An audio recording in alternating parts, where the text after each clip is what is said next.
Hello, hello, hello. Punta tayo sa garden. Magbuta kasi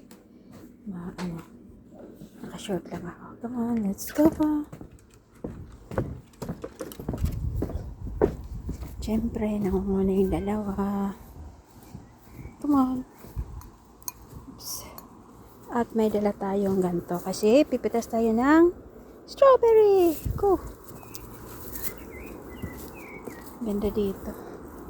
Maganda sana dito kung may bahay-bahay. Tambahin kaso malamig. Malamig na ngayon ang hangin.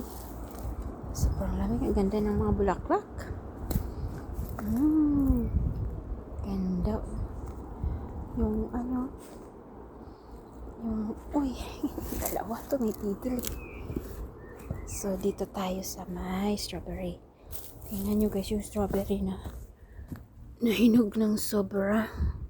Nangitim na. Isa. Dua. Mas meron doon. Dalawa. Kasi hindi ko sila dalawang araw yata hindi ako nakapunta dito dahil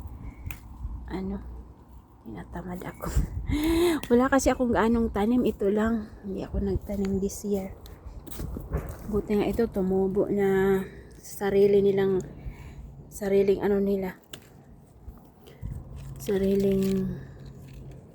sikap. Pero ang dami. Hala, ayan, wow. Ito, ayan. Ito pa. Okay. So, yan. Marami na yan. May maliit. Kuhanin natin to kasi baka maunahan tayo ng mga ibon. Wala na, yun lang. Yun lang ang hinog. Wala nang iba.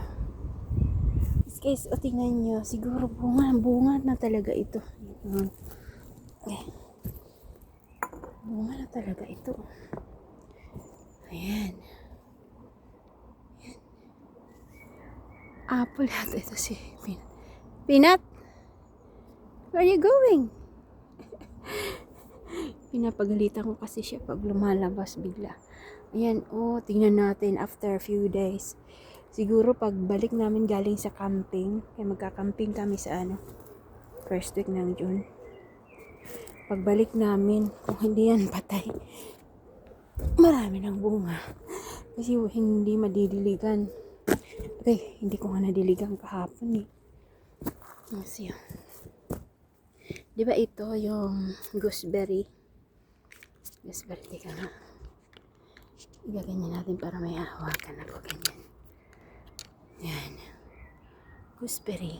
Yan malaki na Yan, pero ewan ko kung pwede na yan. Hindi pa yata. Tinikman ko nung isang araw ang asim. Mataba siya in fairness. Ang daming bunga Ang dami. Dami niyang bunga. Tapos mataba siya. Tinanggal ko yung mga damo na nakapalibot. Tapos ito siya parang may paru-paro. Nasaan na yan? Wala. Parang bubulaklak siya. Ayan. Kita nyo yung maliit? Ayan bulaklak yan. Bulaklak yata yan. Ay, hindi daon. Nag-i-imagine na lang ako ng bulaklak. Pero parang bubulaklak ito. Mamumunga yan. Peppers. Ang sunod talaga. Tapos yung ating raspberry. Lumalaki sila ng isang araw. Pa lang yan, maliliit. Malaki talaga sila guys. Diba? Hindi nga ako nagtanim this year. Pero yung mga itinanim ko last year na munga. Pero pagbalik namin galing sa camping, tatry kong magtanim ako ng mga bulaklak at mga gulay at saka mga salad, mga ganyan, mabilis lang sila buhayin. Ito ewan ko kung apple ito or plum. Hindi ko maalala. Plum yata ito. Pepper, what are you doing? So, ayan po yung ating strawberry. Yan. Pipicture natin para meron tayong pang ano ba yan? Ano ba yan? Ay! Ayan, yung ating strawberry. Pang thumbnail natin. O, diba? Naku, hindi na tayo